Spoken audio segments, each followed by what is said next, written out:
We are talking to Andrew Jones, the publisher of Tar Heel Illustrated, which is part of the Rivals.com network. It is rivalry week in the Triangle with NC State taking on UNC. If we had said this about 3 or 4 weeks ago, we would have had one feeling. Now it's a whole different feeling as the week has gone on. It's just one of those years where NC State's quarterback situation has just been completely in flux. And then the absolute 180-degree turn is that Drake May has had a terrific year. Of course, he got slowed down against Georgia Tech. What do you think everybody learned about Drake May in the Georgia Tech game? Was that maybe a one-off, or was there something there that maybe NC State could duplicate a little bit? Well, pressure. Georgia Tech put a lot of pressure on him. They sacked him 6 times, hurried him quite a few other times, and it wasn't all the offensive line. For the first time this year, I think Drake kind of ran into a couple of sacks. He sort of did late at Wake Forest. And I think part of it is the fact that Tech did a really good job in coverage. So if you can apply pressure up front and cover in the back end, which are things that State does well, then his options are limited. They didn't have Antoine Green in that game, and Antoine clearly gets a lot of attention from opposing defenses. So Georgia Tech was able to have 6 eyeballs on Josh Downs at all times, and that slowed Carolina's offense. So when Drake has limited options, doesn't matter how good he is, if there's no window to throw the ball, then he's in trouble, as anybody would be in trouble. And that's what the Yellow Jackets did. So I actually think, and I said this on a podcast the other day, and I wrote it in one of my things, if Georgia Tech can apply that kind of pressure and get Drake out of a comfort zone, NC State's capable of doing it too, because I think they're the best blitzing team in the ACC. Yeah, I mean, NC State is definitely really good at blitzing. Clemson and Louisville are up there. One of the things I found fascinating, I was trying to look, what is the difference between UNC's offense with Drake May versus a little bit with Sam Howell? Sam took a lot more sacks, probably because he didn't mind running into a sack, which you just kind of alluded to with Drake. Obviously Josh Downs was the volume receiver last year. And I kind of wondered, because Downs and Antoine Green have missed time more so with Downs in the beginning of the year, that it made the offense maybe become more balanced. And then I was looking at the tight end numbers. When you add in the 3 tight ends and what they've done collectively, it's like 60 plus catches, 901 yards, and then maybe 7 touchdowns. How have you kind of seen the offense evolve from last year, where it felt like Josh Downs or bust, compared to this year where maybe it's a little more well-rounded, especially when Antoine Green's in the lineup? It's more well-rounded in the passing sense completely. You're right. It was Josh Downs or bust last year, like you said. Antoine Green came on late in the year. I think the Notre Dame game at the end of October was his sort of breakout party, if you will. He's been through a lot of injuries, so he had a lot of mental hurdles to get over to get to that point. But the tight ends have been fantastic, and that was the one position group on offense the staff had no concerns about in August. They didn't really know what they're. Now, I think they knew what they were getting with Drake. They just didn't want to build it up, and they wanted to pitch the competition thing with Criswell because it helps Criswell, and they also wanted to keep Drake sharp because he hadn't played since his junior year in high school because he missed the senior season because of COVID. So, but the tight ends are really good. All 3 of them can catch. They can all block, although Nesbitt is not as good as Copenhaver and Morales blocking. They will play 2 of them at the same time a lot. And they have a lot of packages where they play all 3. They have some other younger receivers that have had some big moments. So it's not like a year ago where if Josh wasn't targeted 17 times, then they didn't really know who they were going to throw the ball to. Because part of Sam's problem, he was locked in on Josh a lot because that was really the only guy he was comfortable with and confident in. But they have a lot more passing options now, and they need to because the conventional run game isn't very good. It's not nearly as good as it was the first 3 years under Mac Part 2. And part of it's been because they've had a lot of guys banged up. And when you run the air raid offense, there has to be good chemistry with the quarterback and the running backs. I think Drake's starting to get that with Elijah Green, who took over late in the Duke game and has been the guy since then. But even still, Elijah Green's not Ty Chandler. He's not Javonte Williams or Michael Carter. So they've taken a step back in the conventional run game, but they've taken multiple steps forward in the passing game because Drake is better than Sam. He sees the whole field. He can make every throw. I think he's better with his decision making. I think he's more in control out there. And when the tight ends are playing, and when all the complementary receivers are healthy and they're playing, Drake is pretty special. You mentioned the run game, and one of the things I have found fascinating about UNC, just following them in the spring. I think they had 5 scholarship running backs, and then the 2 freshmen that were coming in, which were Petway and Amarian Hampton, or maybe Petway was in for the spring. I can't remember. Basically, you knew that they had 7 running backs, and it's kind of been like a Survivor Island where, Kamaro Edmonds transfers early, ends up going to East Carolina. British Brooks gets hurt, and then Caleb Hood gets hurt. And you mentioned Elijah Green, clearly he's capable. And if it wasn't for a penalty, he would have had monster statistics against Georgia Tech? Yeah, 2 runs would have given him monster statistics. So the other runs, he wasn't very effective. When you look at that group of backs and then the offensive line, sometimes I wonder if offensive lines kind of have to pick and choose. Do you want to be a good run blocking group? Do you want to be a good pass blocking group? Hard to be both. Maybe the elite top 5 teams can do it both. But how have you kind of seen that running game and that offensive line kind of gel together, with the different backs that they've thrown out there? Well, I believe that they've made progress with pass protection from the group that was there a year ago, which was an older group, but a couple of those, one of them is on an NFL roster. I think the other one's is in like the taxi squad, whatever they call it these days. This group, I think, has been a little bit better with pass protection, although it's dropped off of late, and they haven't been as good with run blocking. So I kind of agree with you. When you're running with 3-star and low 4-star type talents, you're going to be good maybe at one, but maybe not both. And I think that's what we've seen at North Carolina, certainly in Mac's 4 years. It's kind of one or the other. But there is concern with this group right now because they have a lot of older guys, but a lot of older guys that have never been dynamic, with the exception of Austin Richards, the left tackle. He's an NFL prospect. He'll get drafted. The other ones are guys that haven't really played to what their recruiting rankings suggest they should play. And then their starting right tackle is a guy from Harvard. He played 2 years in the Ivy League, and he's made a lot of progress, but he's still adjusting to Power 5 athletes coming off the snap. It's a totally different animal than the Ivy League, and they've had some issues there. He's really struggled the last 2 weeks against Wake and Georgia Tech, and I know that Georgia Tech has several really good defensive players. Guys are going to play in the NFL, and he had trouble with Keon White, no doubt about that. But I think that as a group, I'm not sure that they've made a lot of progress as a group throughout the season. Some guys have played well for stretches and then they don't. And there's never really been a time where the whole unit has looked like there's great chemistry and they're playing really well at the same time. Because this offense is not as dynamic as people think. There's a perception that they are highly prolific because people think of the App State game. But since the App State game, JC, they've only hit the 40-point mark twice. Sure. So, and one of them was Virginia Tech, which is a terrible team. I know they're okay defensively, but Carolina was in control of that game and kind of did whatever they want. They were coming off the loss to Notre Dame, so they were highly motivated that week. And the other one was Pitt, and they had to score late touchdowns to get into the 40s. Sure. And the other thing, just to put a little wrap on the offense, I remember, when Marquise Williams came along, people were very excited because it'd been a little bit of a drought, I think, at quarterback. And then I think when Bryn Renner made the NFL, did that snap some sort of streak of many years of UNC? I think TJ Yates was the guy that snapped. TJ Yates was the one that snapped the streak. So Yates snapped the streak. Renner came along, and now it's like almost being spoiled between Sam Howell and Drake May. What is it kind of like seeing this renaissance at the quarterback position at UNC? And you obviously have the historical perspective of that position. So is it a little weird knowing you've just watched 4 straight years of great quarterback play? Yeah, it is, especially what they got the 2 years before Mac arrived. I kind of they're setting themselves up to have a similar type run that State had. I covered Phillip Rivers, I covered Russell, I covered Mike Lennon.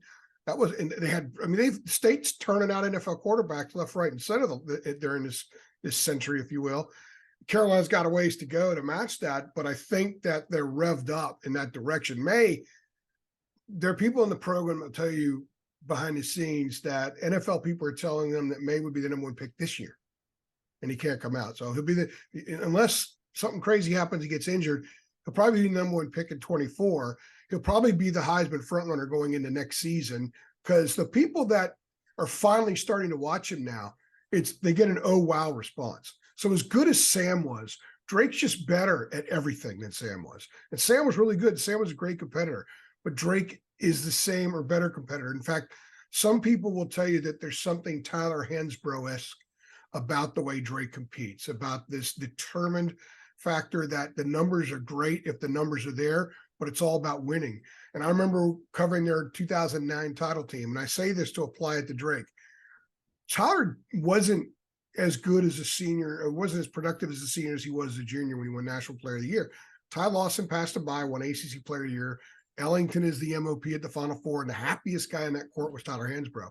Drake May's the same kind of guy. The other night, he throws interception, no touchdown pass, 202 yards. But if they would have won, he would have been as happy as he was the week before when he had 519 total yards, and they beat Wake Forest. And I think when you have a guy like that, that's visibly like that at quarterback, it just kind of brings everybody else in that direction. And I think that's why this team has been able to win a lot of close games, because they have a different mentality than a year ago. And I'm not saying Sam wasn't a great leader, but he wasn't vocal. I don't think Sam was infectious like Drake is infectious.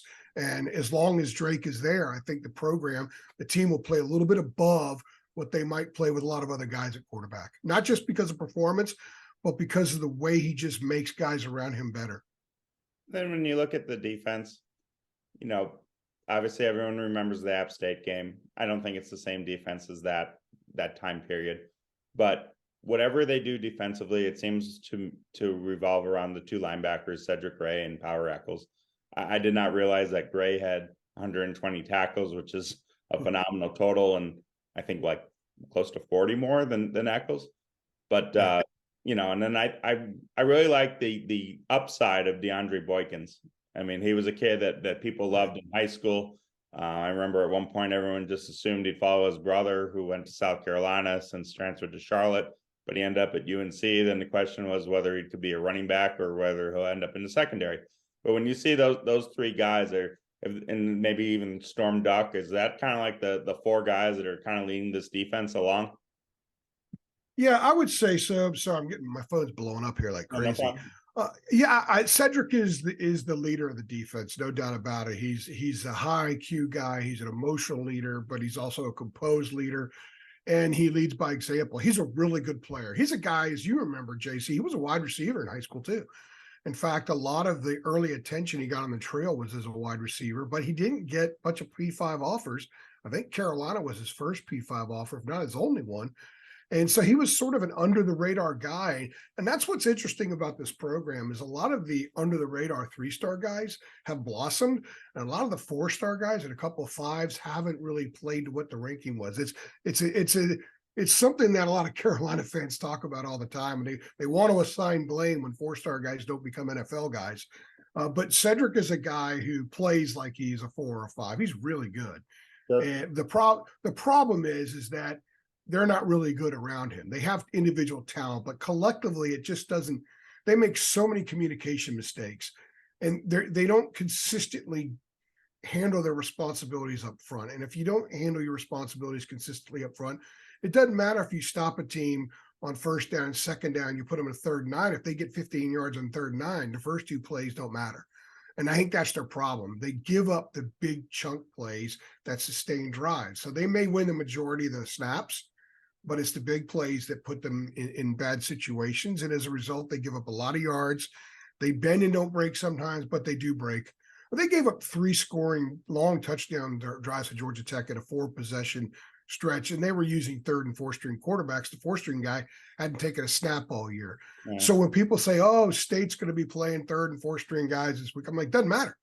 This defense has found a way to allow each opposing quarterback they faced, except Hartman, to do something, set some kind of career high against them this year. Every one of them that they faced, even the Georgia State guy. So I don't think that there's a lot of confidence in this defense. I will say this about them, JC. They have made plays late in games. They've had games where they stunk for 3.5 quarters, and they step up in the 4th quarter and make plays. And since the App State game, they gave up 40 points that quarter. They've only given up 45 points in the 4th quarter since combined. So they figure some stuff out, they make some adjustments, and they're a little bit better late, but they put themselves in a position throughout the game to have to be really good late in order to escape with narrow wins every week. And that mentioned the parallel with NC State and Georgia Tech with the quarterbacks. The one kid had played at Akron, so I guess by third string standards, he was a pretty solid third stringer. I won't even begin to pronounce the fourth stringer, but I remember that he transferred in from Clemson, and clearly they put him in to run the ball. And if Jack Chambers plays for NC State, it will probably be to run the ball, where Ben Finley would take on the role of the kid who transferred in from Akron. Well, an example for you, they knew he was going to run the ball, and he was out there for third and 9. He was out there for a 3rd and 9, and he gets 11 yards and goes out of bounds, barely gets touched. That's the problem with Carolina's defense, and I don't see that. Look, they're 10 games in, 11 games in. That problem's not going away anytime this year. And I'll leave you on this as the last question. You mentioned the defensive linemen. The sack numbers are low. It doesn't seem that they get consistent pressure. I actually thought Miles Murphy would have a big year. I was shocked that he has 0 sacks, I believe. So, is it just scheme? Is it just things just not clicking? Like, is that, I don't know. Like State hasn't played a team with the backup quarterbacks who hasn't put pressure on a quarterback. Louisville blitzes, a ton, and Syracuse had a good defense, and even Virginia Tech was solid defensively and blitzed a lot. So it'll be interesting to see. I don't know if NC State quarterbacks will have time or not, but they're not used. These backups have not been used to having time. So what is it about that defense without Noah Taylor, without Desmond Evans? How do they put pressure on the quarterback with this new reconfigured group?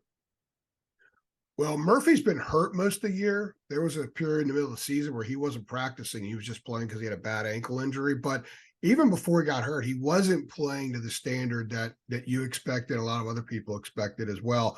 They've only blitzed, I think, 79 times. And the reason they don't blitz is because they picked up the blitz numbers recently, is because you can't blitz if you don't trust your corners. You don't want to leave those guys on an island if you don't trust them. Storm Duck's been playing better lately. Grimes has picked up his game a little bit, but he's not playing anywhere near to what people thought he would play. So they're not going to blitz a whole lot. I also am not sure they have guys that they can blitz. They don't want to take Gray away from the middle of the field. When you blitz him, you take him away from the middle of the field. And Kamen Rucker's a guy who could blitz from the jack position. He's now playing jack in place of Noah Taylor, when he should be with a hand on the ground defensive end, where he's more effective. So they're just not really good at putting pressure on the quarterbacks. They have 15 sacks this season. Their hurry numbers are a little bit better in relation to the sack numbers, but there's a lot of talent up front. But some people are concerned about the development because this is 4 years in. They've had the same defensive line coach, and there hasn't been tremendous development with some really talented guys. The Keyshawn Silver can't get on the field. KBJ's been injured. He can't get on the field. They have some really highly touted dudes that are either not playing much, or when they play, they're not very effective. In fact, one of their most effective defensive linemen is Kevin Hester, who was a basketball player in high school. They lost Ray Vahasek. He was their best defensive line, and he's a kid who had no offers out of high school and had to go to a small junior college in Illinois and somehow found his way to North Carolina. So, again, it goes back to these highly talented kids that are not developing at a rate you would think that they would and should, and that's part of the problem up front. So they have issues at corner, they have some issues at safety, and they have issues up front. There's talent in all those spots, but the kids haven't progressed individually at the kind of rate that they should, and as a result, collectively, they're not as good as they should be. Yeah, it's funny. As a parting shot, it's interesting where I see guys who are right on NC State's defense, who maybe if they had picked UNC, they wouldn't look as good, because of the chemistry of that UNC defense. For NC State, despite all the offensive woes, that group of defensive players have really stuck together, had terrific chemistry. Like if you're going to beat, like they get beat, it's because somebody's just a little bigger, or a little faster, a receiver or whoever. But I mean, they don't give up like cheap points or cheap chunk plays. And just one of those things where you just kind of notice the differences in the program. But then, as you've seen all year, if Drake May has a chance to win the game in the fourth quarter, he usually does. And if Josh Downs catches that pass against Georgia Tech, it's a win in that game too. And if Mac had probably kicked a field goal earlier in the game, then they probably would have kicked a field goal to win the game at the end. So I mean, there was definitely opportunities. Where can the fans see your work on Twitter? At Heel Illustrated, no S in there after heels. It's at Heel Illustrated. And if Twitter breaks this week, where else can they see their work? TarHeelIllustrated.com. And this is Andrew Jones. This is JC Zumbo. Should be an interesting Friday. I'm not sure what to expect, but I have a hunch that one team will definitely be able to score in the upper 20s, low 30s. So that means NC State is going to have to keep up. So thank you. And for anyone that sees us before Thanksgiving, have a great holiday.